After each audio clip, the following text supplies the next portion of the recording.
Hello, everybody. Welcome to the Hammer Podcast. Today is February 17th, 2021, and I'm speaking with Mark. Mark went to the Agape Boys Ranch in Stockton, Missouri from 2004 to 2006, and he's here to give his story today. All right, Mark, the floor is yours, my friend. Go ahead and start from the beginning. Okay, so a little bit about what landed me to Agape. Basically, I was just kind of, at the time, I was going through a lot of stuff in my life. I'm adopted, so I was kind of trying to figure out my way at the time, and I was just getting a lot of trouble. I'm from St. Louis. It's a big city, so there's a lot of stuff going on, and I was pretty much getting into everything that I shouldn't have. I think prior to going to Agape, I think I had gone to juvenile detention. I know I went to juvenile detention. Caught a little crack possession charge, doing stuff, selling drugs, having a lot of sex, and skipping school. I ran away, just dropped out of school. I got kicked out of school for smoking weed. And I think after that, I ran away with my girlfriend, not my wife, but we ran away together. And after that, my parents kind of just had enough, and they're like, "All right, we're done with you." I think if I remember correctly, and it's crazy because I wasn't coming home very much. Like, I just kind of wander the street or hang out, spend the night at somebody's house or whatever, or crash on somebody's couch type thing. I was only 15 at the time. Okay. So I was kind of out there, living my grown man lifestyle. And so I thought, and like I said, I wasn't really coming home. But that particular night, I remember I had gone to, I don't think I had my cell phone. It's like pre-cell phone time, really. So I went to use the payphone to call this girl, see if I could come over. And she didn't answer the phone. So I happened to go back home that night. I went back home that night, slept on the couch, and I woke up. I think it was probably about 5 in the morning. I woke up, there were 2 guys in front of me. My mom and dad, they're down there talking about, we're going to send you to this boarding school, and we love you, and all this stuff or whatever. And I'm still in shock. I'm like, what the fuck? So I'm just kind of not saying anything. Yeah. I'm in my mind, I'm like, all right. I'm like a calculated person, so I'm like, all right, I got to figure out my option to run. Because I know if I get away, whether it be in the house or before they get me in the car, I can get to somebody's house and I can disappear in the city. It's going to be a while for anybody to find me if they do. So I was like, all right, well, I got to go to my room and use the bathroom. So I go up there. These fools follow me. I'm in my room, trying to make it look like, I'm saying I'm doing something, trying to see maybe I could jump out the window because, my room was like second floor, so I could have jumped out the window or something. But like I said, they were right there the whole time, watching me go to the bathroom in my own house. So I'm like, all right, this isn't going to work. So then I go back downstairs and they put this boot on me, like the kind of boot that you have for like when those big plastic ones, like when you break your ankle. Like inflatable or something, or just a hard plastic? Yeah, like the hard plastic one. Okay. So they put that on me, so it was like impossible to run pretty much. Right. So they load me up in a van, and I'm just in the back of the van. These guys are talking. I can't remember what they're saying. I was just kind of like really wasn't saying anything because I'm still trying to figure out how am I going to run.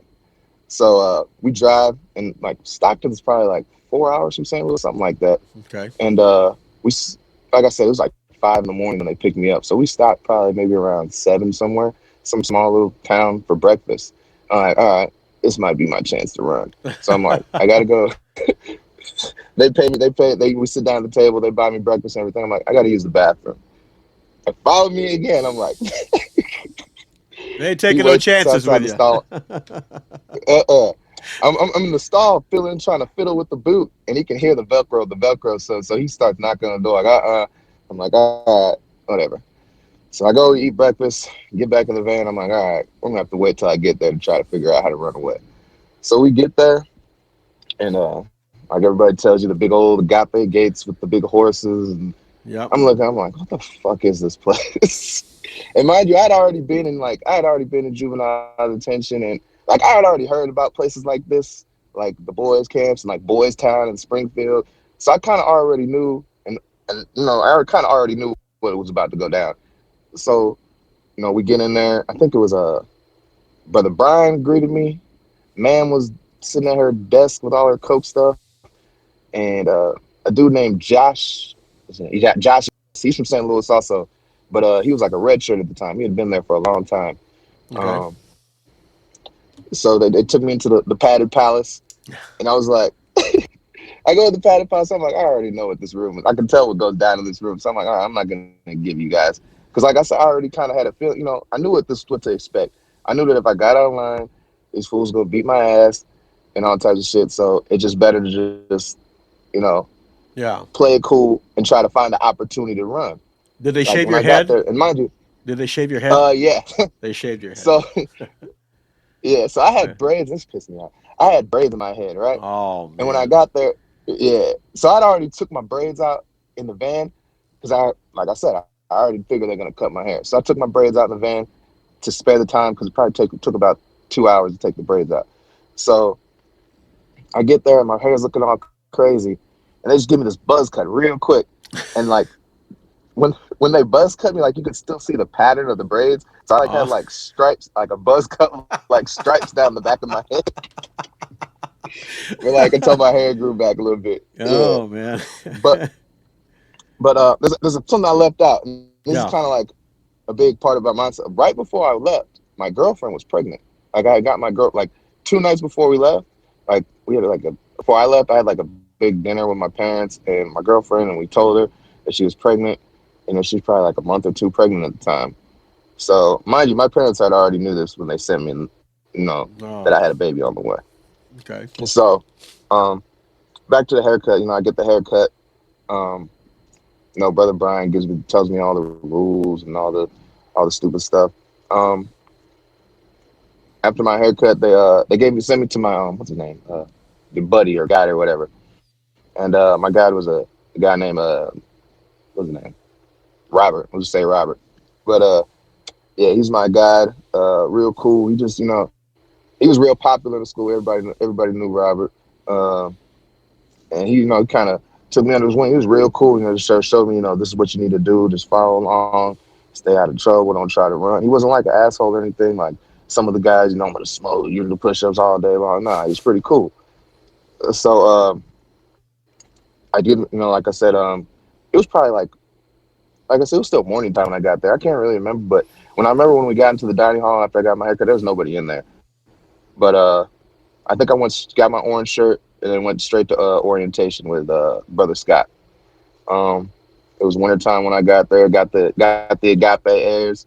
Um, Yes. one The one thing Aragapes. Yes. one thing I yeah yeah one thing I remember was, well, I'll get to that part later. Okay.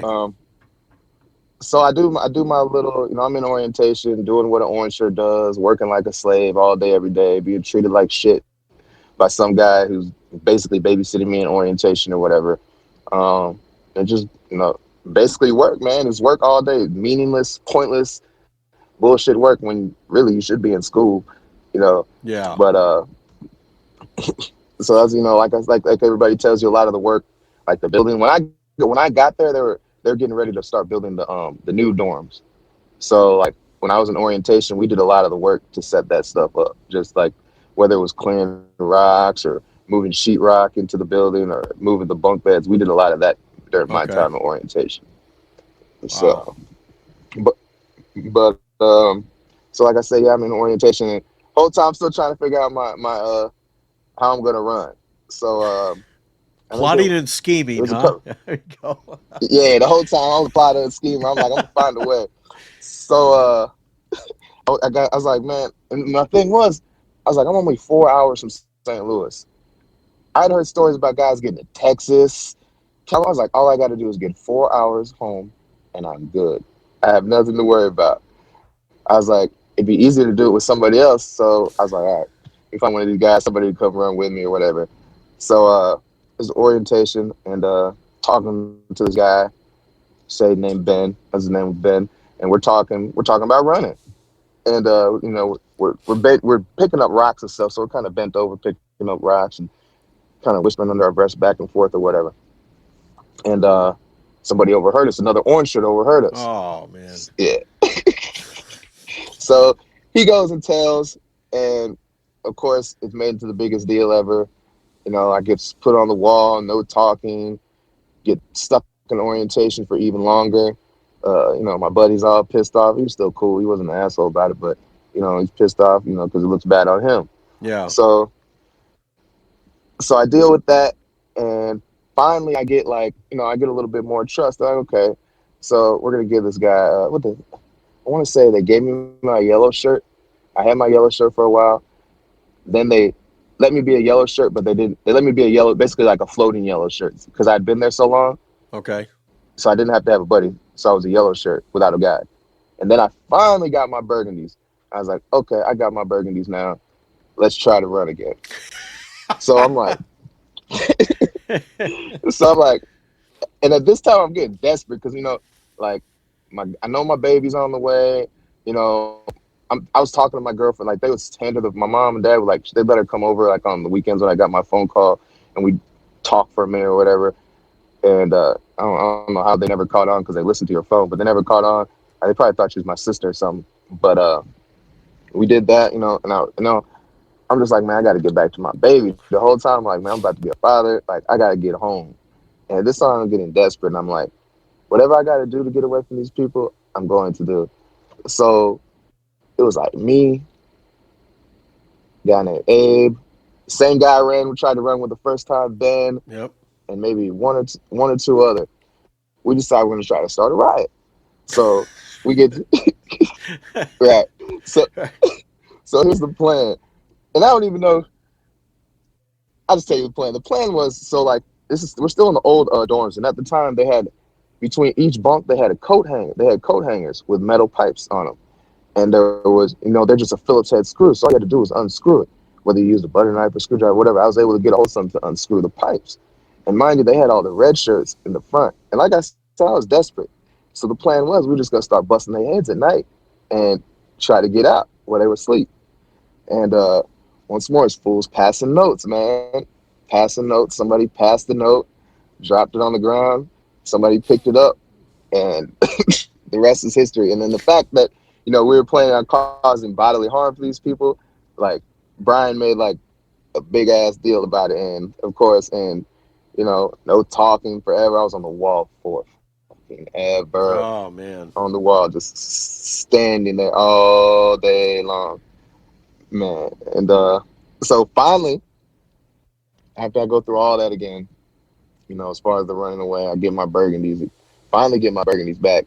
And at this point, I'm just like, I'm stuck here, man. I was like, I'm gonna try to wait till my 9-month visit when I get, when I can run from, when we get the off-campus overnight visit. Right. So I'm gonna try to run then. So I just, kind of waited my time out till my 9-month visit. But in between, I'll get to the 9-month visit later. But in between, then it's just like a lot of stuff I saw. Like I saw, what's his name? I'll say, well, Julian. He had just ran. He came back, and I remember we were in the gym, and I think him and another guy named Brandon. They ran from football camp, and they got caught, and they came back. And I remember we were in the gym doing push-ups or something, and something happened. But I guess like Julian, that was like his last straw or whatever. So of course they called restrain, and they haul him off to the padded palace. He's gone for a long, long time, right? When I Mm-hmm. see it, and I'll never forget this, when I see these guys come back, when I see Julian come back, the whole left side of his face looked like somebody had rubbed it across a cheese grater or something. I'm talking this guy's face was like skinned because they had been rubbing his face into the carpet. And I was like, God damn. Yeah. That Wow. that was that was a bad one. And then I know there's another guy named Sammy. I remember he got his collarbone broke. And from what I remember, they didn't like take him to get any type of medical attention immediately. Yeah, Oh and man. I'll tell you something that happened to me. Remember, I told you I was pretty sexually active Yeah. uh, before I went there. So I got to Agape, and I had a little case of chlamydia. Is what it is, man. Being yeah, is what it is. Being young and dumb. Yep. So I go tell. I'm like, man, and I'm like, how do I tell these? First of all, it's already embarrassing that I got to tell somebody that I don't even know because I'm burning like a motherfucker. So I'm like, okay, I got, yeah, I'm like, I got to tell somebody. So I go tell Brother Bill. He was like the medic guy or whatever. Well, I think first I sent Brother Blake had like a what is it, like little mailbox where you could slip little pieces of paper if you need to tell him something confidentially or whatever. So I slipped the paper in his little mailbox and told him the situation. Brother Bill calls me over, and he's the medical guy or whatever. And he, tells me what's going on, asks me what's going on. I tell him, he's like, this motherfucker says, well, he said, that's your punishment for having sex before marriage. And then he makes me wait. And then he makes me wait a motherfucking week longer before he gets me any doctor, any medical, anything. So I'm just, yeah, man. Wow. Yeah. That was some bullshit. I'm like, man, you motherfucker. But, so yeah, man. As far as restraints, man. Did they ever As throw far as you? restraints, man. Did they ever throw you on the Go ahead. floor? Did they throw you on the floor, and restrain you? Nah, I never No. got restrained, man. Yeah, I wasn't. I already knew, man, what time it was, and I wasn't trying to get restrained or none of that. I was like, man, fighting these fools ain't gonna get me up out of here. Running is what's gonna get me up out of here. So I kind of just played that role. But I saw a lot of dudes get restrained. I saw, the crazy thing about agape is like parents send their kids to this school, and this is one that baffles me. I'm sure you know about the Jurassic elbow. Yes, I've heard about The it. fact that you can simply Google Jurassic elbow and Jurassic elbow agape boarding school is the first thing that pops up. That should be a major red flag to parents. That and for those parents who maybe watching don't know what this is, that's basically brother Brian's special wrestling restraint move, whatever that he's proud of that he does on fucking kids. So Yeah. but yeah, I mean stuff like that. Yeah, just a lot of crazy stuff. What about the chlamydia? You got that all cleared up and everything? They sent you to the Yeah, doctor and yeah. okay. Yeah, after a week, yeah, after extra week, asshole. I'm like, man, come on. I was like, this can't even be legal. Like I just told you, I have a medical condition. It doesn't matter if it's against your biblical ethics or beliefs or whatever. You're still supposed to provide a child with medical Oh care. yeah, I've done some Well, research on venereal diseases, and I mean, even though chlamydia won't kill you, if it's there long enough, it can sterilize you, or it can hurt you. It can hurt your hmm genitals. Sure. yeah, yeah, Yeah. yeah. So that's doing Yeah, harm. but That's doing harm to somebody. mhm. Yeah. So And then, so let me tell you about the agape airs. I forgot to tell you. So the second time I got caught running, the time we tried to start a riot, of course I got sent back to Orange. Got my agape airs. It's probably like ridiculous. I don't know. A lot of snow on the ground, right?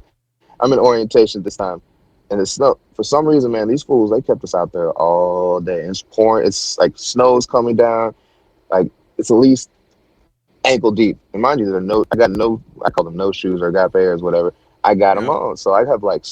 I'm out there all day with snow in my feet. Or inside my shoes. My shoes and socks are soaked. My feet are freezing. By the time I got back inside, I don't know if I had frostbite, but I was pretty damn close. Yeah, I was gonna And say, it's have just have they ever heard of frostbite? That's pretty dangerous too. right. I'm Oh like, come man. on, man. Oh yeah, man. It's just just ridiculous. And this Just was and the this was work just and the and this was just 9 months in, basically. You still yeah. had Oh you, yeah, yeah. you still had another year. Yeah. I still yeah. Oh yeah, yeah, yeah. I still had a long way to go. So So go ahead. go ahead. Oh, did you work your way back up after the riots? You got disciplined and everything. So you started working your way back up to red shirt again. Yeah. No, Okay, not to Burgundy. to burgundy. Yeah. Okay, So burgundy. yeah, yeah. So when I was there, it was orange shirt, yellow shirt, burgundy, and red shirts were like uh, basically staff. They're like students who were like close to graduating, had graduated and decided to stay on staff, but they weren't like deemed to be like I think after red shirt it was blue shirt. So yeah, they had like weird. When I was there, it was weird because like I said, it was orange, yellow, burgundy. Then they had red shirts. Then they had gray shirts, and then they had the blue shirts, and then the green shirts were like all the main staff. So, Okay. but yeah, so yeah, like I said, I got my burgundy back, And I just kind of decided, "All right, I'm just gonna play," like I said, to my 9 month visit when I get to, when I get to get off campus overnight. So and mind you, before this, my son was born when I was in there. So he was born like July 25th. And before the 9 month visit, there was like a off campus visit, but it's not overnight. The 9 month visit is the overnight visit off campus. So I had my off campus visit, and I got to meet my son. My girlfriend came out there. My sister came out there. I got to meet them all off, see my son for the first time. So that That's was good. like, yeah. So not, by now I'm like, okay, now I really got to get out of here. Like I done held the kid, seen the kid. I'm like, fuck this. So I'm like, I gotta go. So the whole time, and the whole time I'm there, dude, I was like writing my parents like ridiculous. Like I'm sending like three, and I was persistent with it, man. I'm sending like 5-page long letters explaining my case, fucking 3 times a week, and I'm just going hard with the writing, persistent with it. And the whole time I was there, I'm writing 3 to 4 page letters 3 to 4 times a week. Like I said, trying to state my case. And a Right. couple of times, Brother Ron's like, "Oh, you can't be writing that. You can't be talking about your baby." And I'm like, "Okay, whatever." Right. Huh. That's weird. But yeah. But I'm doing it like that. I'm like, this probably gonna be my best way to get out of it. I'm like, and it sounds kind of messed up. I'm like, using my son is how I'm gonna get out of here to my parents. Like, that's like a legit like playing card in my book. So I use that a lot. I was like, I gotta get back to be a father. You know what I'm saying? I'm like, y'all leaving me in this place. What are you teaching me?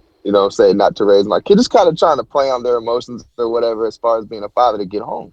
Right. Um, so like I said, I got my burgundies, had my 9 month visit. Parents took me to Branson, Branson, Missouri. Are you familiar with Branson, Missouri? No. No. It's like a it's like a tourist area in Missouri. It's like a whole lot of stuff like amusement parks, shows, live shows, restaurants, Okay. whatever. So Branson's probably a couple hours from Stockton. So they took me to Stockton. We all went out there to Branson, and I was like, all right, I'm gonna try to run this time. So we're in the hotel. It's late at night. I pack my bag, and I get in the I pack my bag and I start walking down the street. I'm like, fuck this, I'm finna go. I'm like, but at the time, like, I have no clue where I'm going. Once more, this is before like cell phones really and GPS, and so I'm like, all right, man, I don't really know where I'm going. I've been walking for a little while. It gets to daytime, and I'm like, I don't really know where to go. I've been walking all night. What am I gonna do? So finally, I'm like, all right, I'm gonna have to go back. So I was just like, I got on the payphone, called my dad. I'm like, told him what up. He can't pick me up. He's like, look, I'm not gonna tell the staff or whatever, but you're going back. So I was like, Oh, all right, whatever. they So only I had go, if they only had cell phones with GPS, man, you would have been gone. man, I'd have been gone for real. But man, man. And Branson, man, that's another thing. Like being a black dude out there in those parts, especially in Branson, a real country town, country place. You don't just want to. Like, I wanted to ask somebody for a ride, but I was like, I don't know. And they'd already told us like, if you're black or a person of color, like at Agape, and you try to run, these farmers will shoot you just for being. I'm like, okay. Like I'm out in the boonies. I'm like, yeah, no. But so I go back and man, I play my part, man. Somebody told me fake it till you make it. I didn't get into all the do riding clubs and all that shit. I just kind of like, man, I just kind of did my thing. I wasn't big into school, and that's another thing about Agape. Like, they're not gonna make you go to school. I never liked school at all. So any chance that I could get to go work orientation, they would Yeah. let me. I'd volunteer to go work orientation so I could be outside because I like to be outside. And if you're working orientation, you're basically a glorified babysitter once more. You're just watching orange shirts work. So I'm like, cool. I work orientation and hang outside, hang out with my friends, and talk shit pretty much all day. And Yeah. that's what I did. I didn't get really any schooling done there. My parents paid all this money for schooling, but I didn't really. I spent most of my time outside. So like they're not gonna make you go to school. Like education isn't like like a big important thing to them. Yeah. It's not a Getting prior. work out of you is though. It's not a priority, but the PACE program that they have is complete shit anyway. So Hmm. yeah, And don't get me started on that. it doesn't. It's not Uh, accredited. Yeah, it's garbage. hmm So yeah, like didn't do any work, didn't really do any school, didn't get any really credits for the entire time I was there. But like I said, man, they didn't make me do anything. It was just like, you want to go outside and work, go outside and work. Well, that's what I did. So I ain't mind. you didn't try to attempt an escape again? Nah, man, because No. I was trying to go back to orientation. After a while, I was just like, man, like I said, the letters. I'm just gonna keep on writing, keep on writing. I was like, eventually they gonna hear me. Eventually, that's what I was banking on, and they did eventually, because I got out early. But yeah, it's just like a lot of stuff, man. Like the place isn't. How do I describe it? Like there's better options for parents to do with their kids. Like I say this, like I needed something in my life, but I didn't need that. That wasn't what I needed, and I don't think that's not what any kid needs. Like Brother Brian told me, like when I told him, he's like, your son's gonna probably end up in jail and be a deadbeat or some shit. You know what I'm saying? Just Yeah. telling me like my son isn't gonna be shit. I'm like, what you telling me that for, bro? Yeah, that's the Christian But way, right? Yeah. right, man, and all that, man. Look, dude, Brian's that dude's full of shit. He can talk. They can talk all that Christianity stuff, but the Bible they must be reading a different Bible because the Bible I've read doesn't say anything about treating people like that or beating kids up or nothing, torturing people or you know what I'm saying. Yeah. So The thing is, were your parents uh, churchgoers as well? yeah, my parents were churchgoers. Were they were they They bap- weren't. were They they weren't. Baptist? My parents No. are Presbyterian. They're they're normal. They don't no skirts and women can wear pants. We do all that stuff. Do So do you know how do they find out about Agape? Because Agape is independent fundamental Baptist. Do you I know? have no clue how they No found it clue, out. huh? I have no clue. Probably Huh. I don't know. Maybe searching the internet. I don't know. Well, For usually some when you reason, I have a feeling they. go ahead. I said for some. To me, I think they probably just put something in the computer and Agape was the first Well, one they picked or something. yeah. Usually, if you put in troubled teen home or something in Google, yeah, Agape's the first one because they spend a lot of money on getting that Hmm. top spot. You know what I mean? Right. So And I'm sure they probably entered. I'm probably sure they were looking for something in Missouri, and that's probably like the top one in Missouri. So yeah, yeah.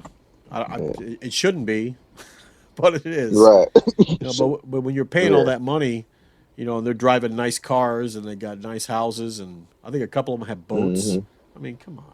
Yeah. Oh yeah, man. And you treat the kids like shit, and you make them build things. I mean, I Right. guess that just Yeah. you're right. It's slave labor is what it was because you weren't getting paid for it. You know. Hell no. I mean, that's some. I'm not gonna lie. Like thinking as a kid, I didn't think anything about it, but we were carrying like iron, like steel frame, like bunk beds up these stairs. I'm like, man, thinking about it now, I didn't think about it, but we had four guys on each corner. These beds were heavy as shit, and going up these stairs, I'm like, thinking back at it now, I'm like, that could go really wrong because it'd be like a line of us carrying these bunk beds up these stairs, and if one person falls, everybody's falling down the stairs with metal bunk beds on them. Yep. There's going to be some injuries. Yep. Right. So no regard to our safety whatsoever. Well, Well, when you were working out there in the construction part, were you wearing hard hats or anything? It was just no, just hell no. uh, just shaved heads and aragapes, huh? That's about it. Hmm. I remember one day they called everybody out of school, and there were uh, uh, trucks, flatbed trucks, full of sheetrock, and they had everybody come out of school and haul sheetrock up these stairs all day long. I remember dudes were so pissed off because some guys, some guys only had like one nice pair of shoes, and that was the shoes they wore to school, or they had like people would wear their nicer khaki pants or whatever to school. And if that's kind of like all you got, you're proud of your little one pair of shoes that you. Dudes are pissed because I don't blame them because they had to come out here and mess up all their nice clothes and stuff and like stuff like Yeah. that. Like I don't care. Uh, So all that time in that place, no women except of course the staff wives, which I've heard some stories. I've heard some stories about them, especially the one with the beard. Oh yeah. Hey man, those staff wives. Hey, I'm not gonna lie, man. After a while, the staff wives, man. Hey, that's all you're looking at after a while. And you're a 15-year-old, 16-year-old horny ass kid who's already had sex shit. Yeah, and I'm sure the staff wives knew that you guys were looking at them Oh that way. yeah. You know, they knew it, and it Oh yeah. just Yeah. Hey, they let it happen. Yeah. yeah. I used to look at Brother Jackson's wife. Hey, yeah. Yeah, I hope they he's were. watching. Yeah, I heard they were. I heard were some big girls, big bone girls, man. Yeah, there were some big ones. Fucking Brother Wilkie's old lady. Jesus Christ. I said, Brother Wilkie's big as shit, big old, looks like he wallows around with the pigs and shit. This motherfucker and him and his wife were the perfect size, meant for each other. I said, so y'all better be steel reinforced. Still reinforced beds, huh? Yeah, yeah, they need it. Them two, those some big old people. Yeah, I think there was a. But yeah, man. I think one of the staff wives was fucking around with one of the students. So yeah. Yeah, I heard about that was after my time, but I've heard in detail about that story, and I'm like, damn, Wow. I couldn't get nothing. I ain't gonna lie, I would have. Mark, At that point, I would have took whatever I could get. yeah, you didn't try hard enough, man. You didn't try hard enough. I guess. Should have flashed them or something while they walked by. Maybe that would have got their Right. attention. Maybe. I definitely would have got restrained then, Yeah, it probably would have been worth it though. but it would have been worth it. I'd have been a legend. So church. You had to go to church 3 times a week or something like that, or Yeah, something like that. Wednesday, I think it was damn near every day. 'Cause I think it was every morning, and then Wednesdays in the morning, and Wednesdays at night, and then Sundays in the morning, and Sundays at night. oh man, But it was chapel every morning. had that Yeah, I fire, used to hate that shit. fire and brimstone preaching. You're going to hell. You're worthless. Man, Yeah, exactly. look, I was a chronic sleeper, man. They used to be my thing. They get me on sleeping in church because I could not stay awake and listen to that shit. But I went for it like some guys did, man. Did the whole I'm gonna get saved and baptized thing or whatever, man. I played the game. You know what I'm saying? I think that was part of what helped me get my burgundies back the second time because I was like, all right, I gotta make some type of move or statement here or whatever so I can get my burgundies back. Let me go get baptized and say I got saved real quick. So I Oh did yeah, that, man. yeah. They are. What I've noticed from listening to all the guys that have been in Agape is the staff are pretty gullible when it comes to that. I mean, like I said, you Oh yeah. attempted to run. They got you twice, and all you had to do was say, "Brother, I'm saved," and automatically the trust comes back. It's like, how gullible can you Hallelujah. be? You know? I'm like, come on, man. Yeah, Yeah. that's crazy. I mean, if it was me, I'd be like, "Nope, you're staying right there, man. I don't trust you. I don't care if you Yeah, got saved or not. I don't." But like I right. said, gullible as hell, man. Hmm. Guess they believe in the Lord's work. Yeah, I guess so. You know, but it's just Yeah. like you said, there's nothing in the Bible that talks about abusing children either. And what you guys went through, Mm-mm. whether it's, I mean, I don't know if there was any sleep deprivation, but you had, Oh yeah. Yeah, discipline. I'm You're on the sure wall, there was. restraints. That's abuse, man. Hmm. There's no other word for it. Hmm. It's abuse. Man, I remember being on the wall was torture, especially on the weekends, because the weekends you get free time. Yeah. So you're on the wall standing there all day, man, and your knees just like start feeling like Did, lead weight. Your legs just did they give you any time to sit on a chair or something for an hour or something to get your legs back? hell no. No. Hell no. The only time you're gonna sit down is if you ask to go use the bathroom and take a shit. That's the only time you're sitting down. Yeah, So, man. And I'm sure at night, mhm. at you got a bunch of weirdos there too. I mean, not all kids are, are how should I say it, heterosexual, I should say. Right. Into girls. Yeah, yeah. So I'm sure you really had to watch yourself at Oh yeah, night, yeah, yeah. you know, There's some guys like that. yeah, Yeah. yeah, But see, that's like coming from where I came from in St. Louis and just being the guy I was at the time, I kind of, you know what I'm saying, I kind of knew how to carry myself and let right. people know that one, I'm not a punk, and two, none of that funny stuff is ever gonna fly. So, How tall were you? How tall were you then? uh, man, I was probably like 159. I was probably like 5'6", Okay, 5'5". Nah, taller than 5'5", 5'6" probably. okay, Yeah, I wasn't like a super big. I was never a super big guy. I am a super big guy now, but you know, it's just always how I carry myself. yeah, Uh, yeah, you know, you don't got to be the biggest guy. If you carry yourself a certain way, people gonna respect you. definitely.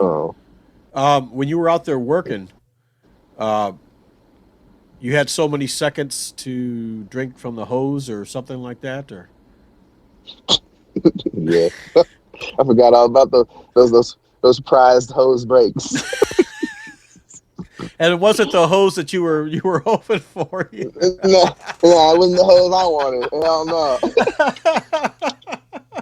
man. Yeah. Man, yeah. See, that's abuse as well. I mean, you can't deny somebody water. You know what I mean? Because Mm-mm. Yeah. dehydration, man, dehydration. I've seen Oh yeah. people drop from dehydration.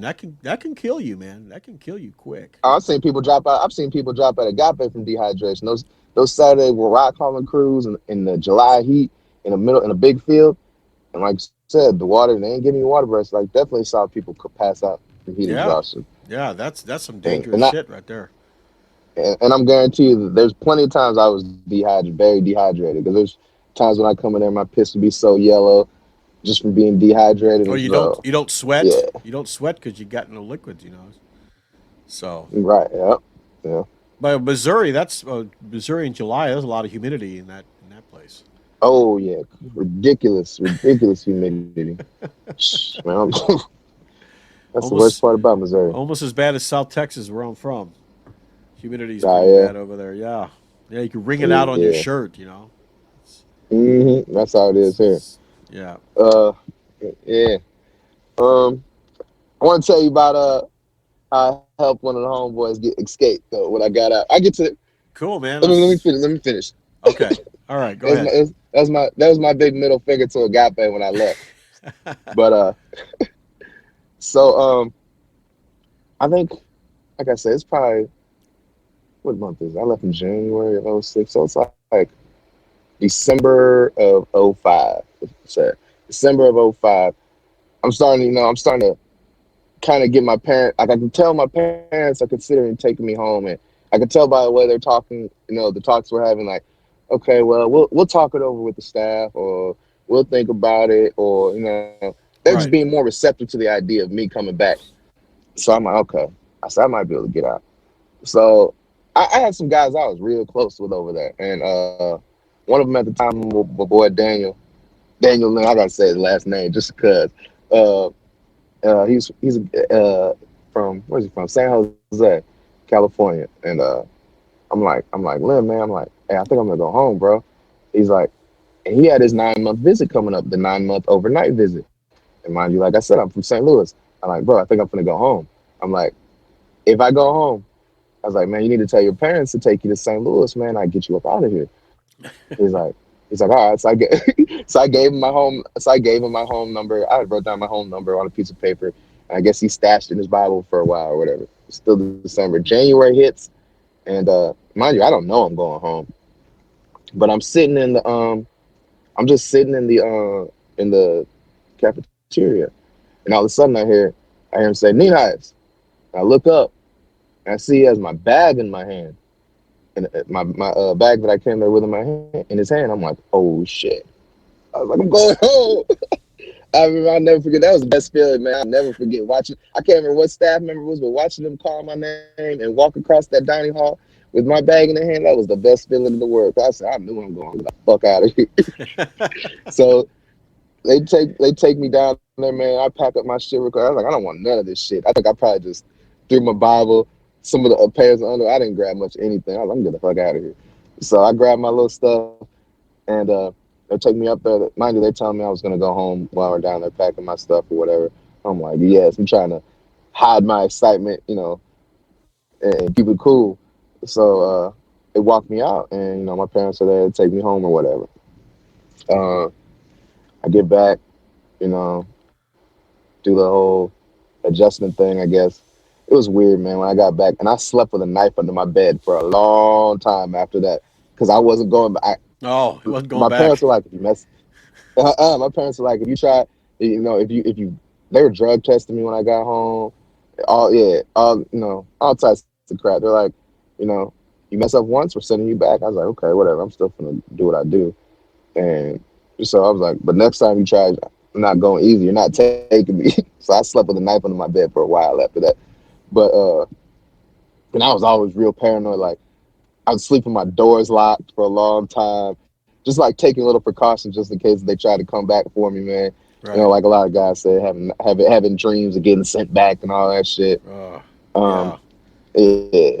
And I was 17 when I got out, so I knew I just had to make it to 18. And once I make it to 18, it's game over. I don't have to worry about it no more. What But about what about school? Did you have to go back to school? so I went back to school. Yeah, I went back to the same school I got kicked out of But before I went to Agape. but being that you didn't do anything in Agape as far as the paces, I mean that pretty much set you back, didn't it? It did. It should have, and I'm surprised it didn't set me back. I don't know how they managed, but I started back to the same grade that I was, and I didn't really do Wow. any paces. Like I went back to the same school I got kicked out of, and I Yeah. was back with the same classmates that I was before I went to Agape. I don't know how it worked out, but Huh? I know my dad was on the school board for that school, so Oh, it okay. might have been. Yeah, it might have. Yeah. And I had sisters that had all gone through that school that were alumni. So, like, it was like 8 of us. So, and I'm like the third youngest. So, all my older siblings had already gone through the school. So, we kind of had like a rapport with the school. So, Okay. I'm sure it was something like that. Pulled some But it's strings. funny Yeah. though. Yeah. Yeah. But I got kicked out again in the same school. Like, I wasn't there for, but like, I was probably there for like 3 months, man. I got kicked out again. Oh man. So, man, it just wasn't. It was school wasn't for me, man. Just I left school, man. Got my Got a GED and GD. Yeah. took care of my kids. Yeah, Good. but Good. I had been home like a month, and Lynn finally called me. Calls my house phone. My mom picks up. She hands me the phone. So he's on the phone for it. Lynn hits me. He's like, Mark. He's like, I'm in St. Louis. It's a Saturday. It's a Saturday afternoon. He's like, I'm in St. Louis. I'm at the St. Louis Zoo in Forest Park. He didn't really know. He's like, my family's in me or whatever. We're just doing some sightseeing. He's like, come pick me up. So I call one of my boys from school. We go pick up Lim in the park, and then he drops me off at this little coffee house where I always play pool at and stuff. So me and Lynn, we go in there, we play pool, whatever, smoking cigarettes or whatever, just talking, whatever. And there's some guy there, and we got to talking to him. Um, and it's crazy how this worked out. I was coming down with the flu. This coffee shop was right by my house, so I was Okay. coming down with the flu. I'm like, Lim. I'm like, bro, I gotta go home real quick. I was like, let me run down to the street. Let me run down to my house right quick and go get some. I was just gonna go down there and lay down for like 10 minutes because I'm clearly have a fever going on. I was like, I gotta lay down. So I lay down. I woke up like 4 hours later. I had, mind you, Lim's from San Jose, and I left him in this coffee shop down the street from my house. I go back to the coffee shop. He's gone. I'm like, uh, Oh where'd you? man. Like, mind you, I had no way to get a hold of this dude, no way to contact. He's not from St. Louis. So I'm like, the only thing I could think of is maybe he went with the guy we were talking to. But I'm like, it's a little sketchy because, what I'm saying? This is a big city. Yeah. I don't know this guy at all. This could be a fucking, we're still kids. This could be one of those guys type shit. But I couldn't do anything. I didn't want to tell my mom in my day. I'm like, I don't want to get trouble. Shit, I don't want to go back. So I didn't tell anybody. So I went back home. And I'm like, well, I don't know what to do. So I go back home. And I think it's probably like 3 or 4 months later, I get a call from Lim. He's like, bro, he's like, I'm in San Jose. I'm like, what?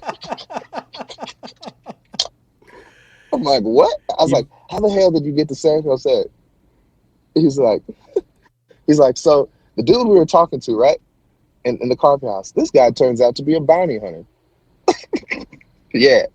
So yeah. So the Oh, dude wow. takes Lynn back to his yeah. So the dude takes Lynn back to his apartment or whatever, and I guess basically turns him in. Lynn's parents, yeah, but his parents were cool for some reason, and they let him go home, and he never went back ever again. Oh, man. He didn't go. He didn't go back from St. Louis. He didn't go back to Agape. He went straight to California from St. Louis. Didn't go back, and so I guess regardless of how it played out, it's still, what I'm saying, still a successful breakout. You know what I'm Yeah. saying? So Yeah. He didn't go back. I'm sure they were looking for him, I'm yeah. sure. Oh yeah. Oh yeah. Yeah, man. I got my boy out, man. Did what I could do. You know what I'm saying? So, That's good. but yeah, Another yeah. successful escape. Mhm. Yep, had a Mhm. few of those. But But yeah. you got anything else, Mark? Any other stories? Um. Let's think. Let me think. Let me think. Nah, that's the main ones. That's the That's the main ones I main one. wanted. I thought of some earlier when I. Yeah, that's the main ones. But yeah, man. Just For all the the parents out there. Yes, I was gonna say for the parents, you have what would you say to them? Um. So I know my dad, and I've heard a lot of guys on the podcast say this, how their parents feel like it was a good thing for them, and it's still kind of like an argument to this day. And it's kind of like that with me, particularly me and my dad. Like he still feels to this day that Agape changed me. And then let me give a little history of what happened to me after continuing to get out of Agape, like my Okay, successes that I had. sure. Like I said, I got out of Agape, and I was still, you know what I'm saying, I was still doing what I was doing. If maybe even worse, because now I had a kid to take care of, and I never left my kid.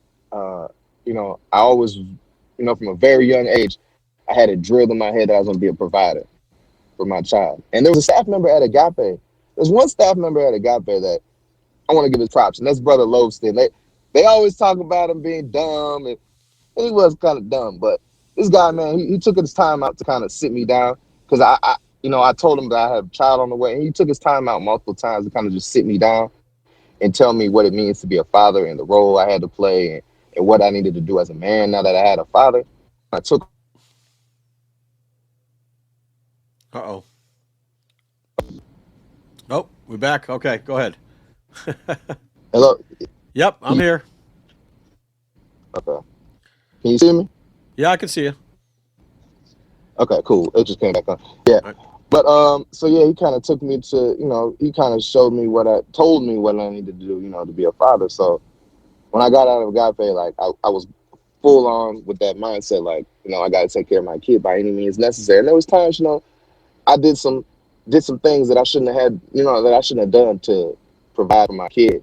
Me and my wife now, we've been together, like I said, since we were 15. We got married at 18. So we've been together. By the time I was 18, I was already on my second kid. 19, I think I was on like my third kid.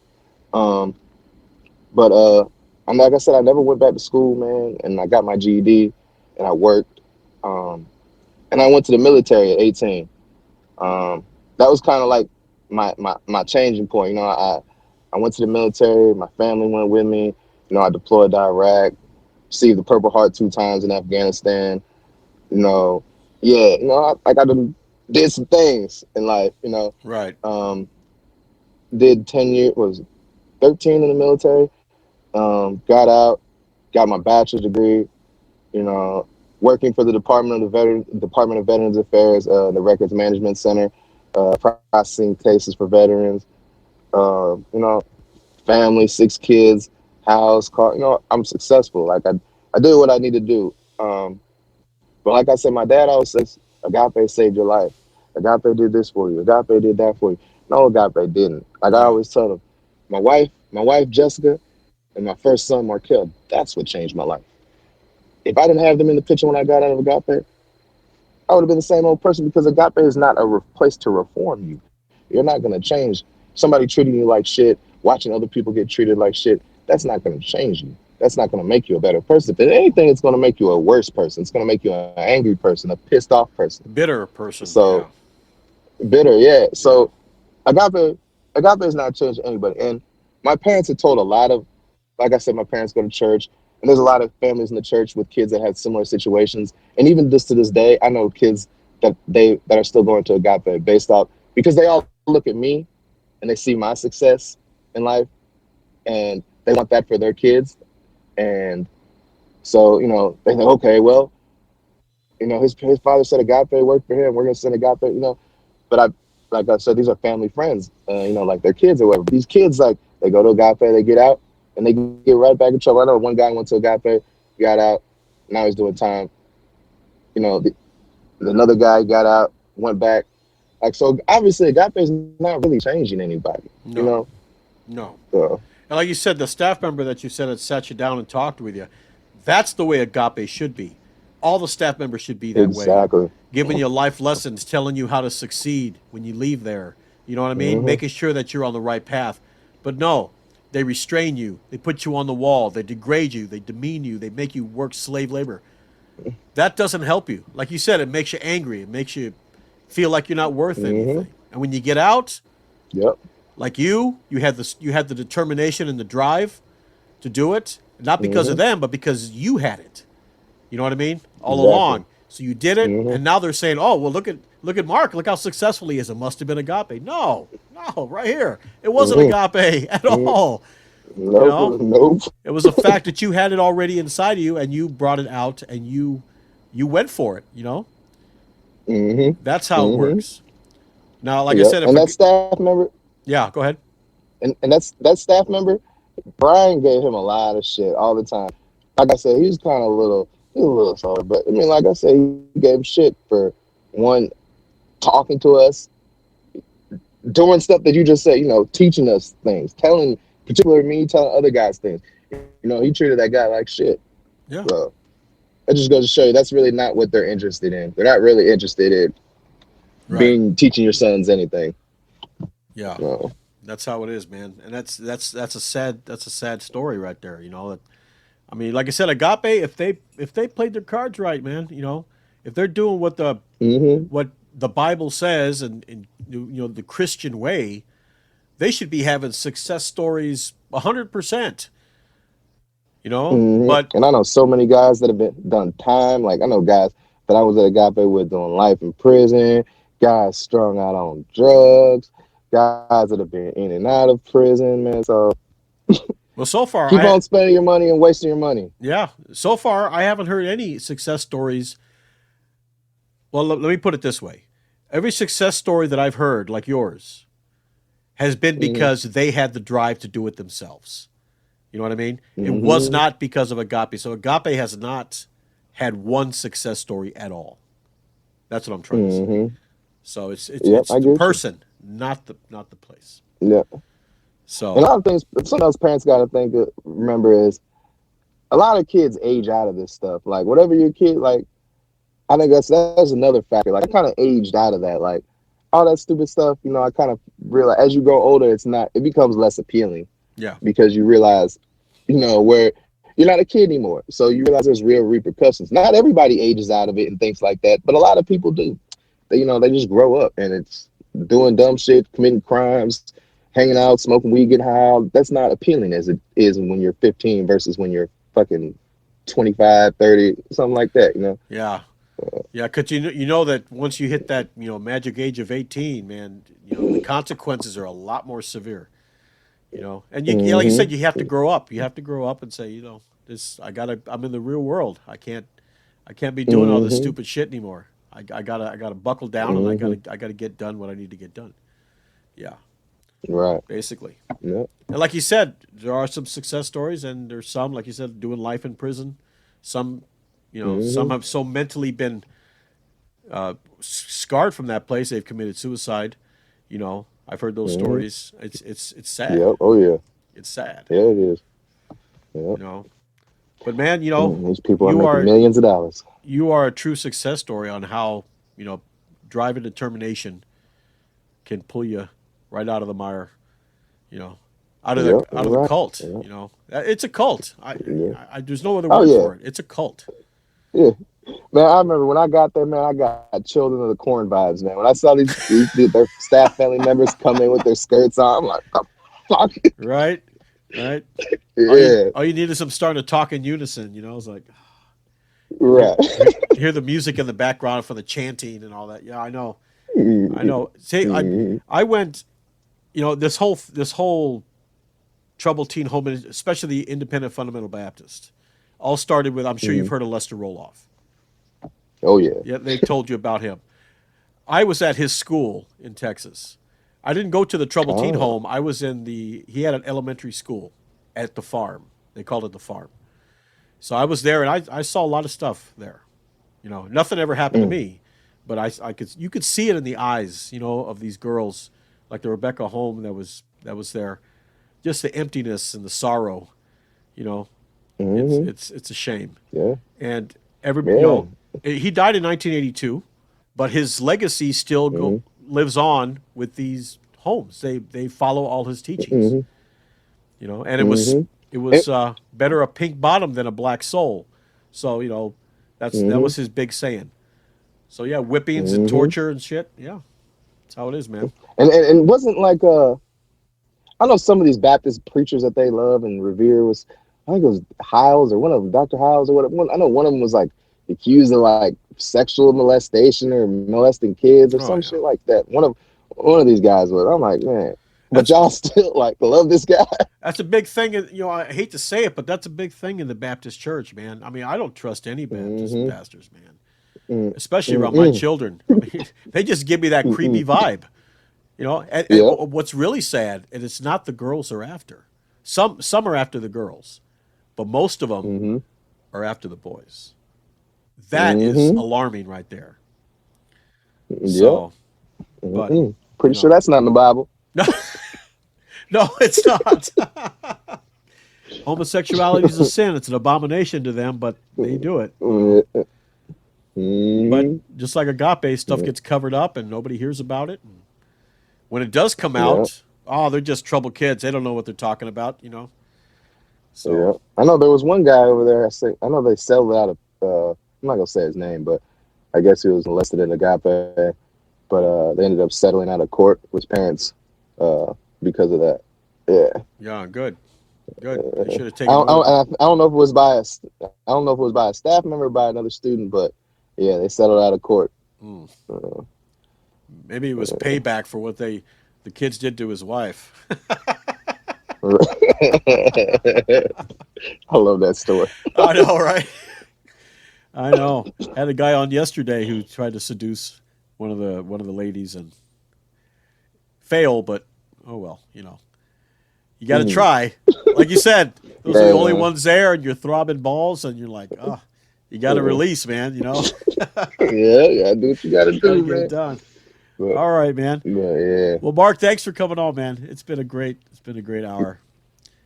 It's Yep, yep. very No enlightening, problem, brother. and I want to say thanks for your service to this country, Hey, man. We appreciate it. appreciate it. We Yep, really do. We really yep. do. No problem. Stay on the line for a few seconds. I'm going to end the podcast. All right. Okay. All right. So, everybody, I want to thank Mark for being on here today. It was very inspiring. And for everybody who's watching, if you want to subscribe to the channel, that helps support this channel in a big way. And we got about 3-4 coming out this week. I'm kind of a little behind on the editing, but we're going to get those. We're going to get those done and onto the channel for you. All right. So for the Hammer Podcast, I'm Jason. You take care of yourself. You take care of each other. We'll see you next time.